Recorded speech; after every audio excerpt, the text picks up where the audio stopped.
বাঙালির রান্নাঘরে অন্যতম সুপরিচিত একটি খাদ্য উপাদান হলো মসুর ডাল। বলা যায় খাদ্যরসিক বাঙালির আহারের শুরু হয় মসুর ডাল দিয়ে।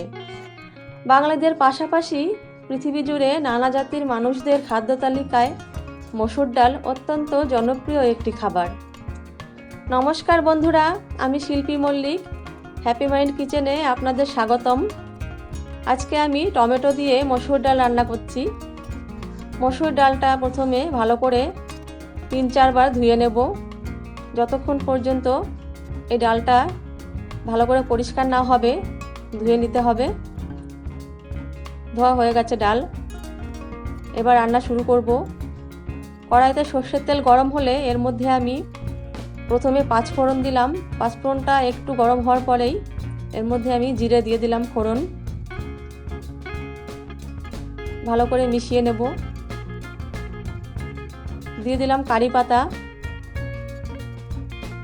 কারি পাতা দিলে এই ডালের টেস্টটা একটু ভালো হয়, খেতে খুব ভালো লাগে। এর মধ্যে এবার আগের থেকে ধুয়ে রাখা ডালটা দিয়ে দিলাম। ডালটা দিয়ে এবার ভালো করে ভেজে নেব। আমি এক সোমবারেই ডালটা রান্না করছি, পরে আর কোনো সোমবার দেওয়া হবে না। এর মধ্যে এবার লবণ আর হলুদ দিয়ে দেব।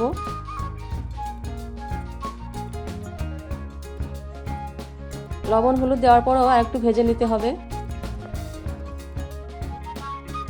মসুর ডাল হলো প্রোটিনের আধার।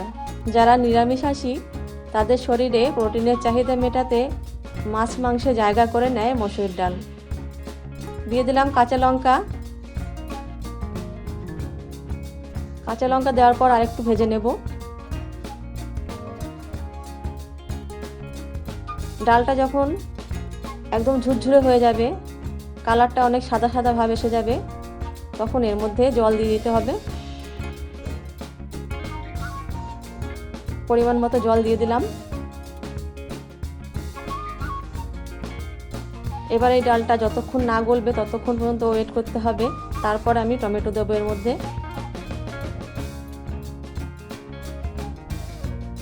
গলে গেছে ডালটা খুব সুন্দরভাবে, দেখুন। এর মধ্যে এবার আমি টমেটো দিয়ে দেব। 5 মিনিট জাল দেওয়ার পর এর মধ্যে আমি সামান্য চিনি দিয়ে নামিয়ে নেব। বন্ধুরা, আপনারা যারা এই চ্যানেলটি এখনও সাবস্ক্রাইব করেননি, প্লিজ সাবস্ক্রাইব করে দেবেন। এই রেসিপিটা কেমন লাগলো আমাকে কমেন্টে জানাবেন। সবাই ভালো থাকবেন, সুস্থ থাকবেন। Thank you.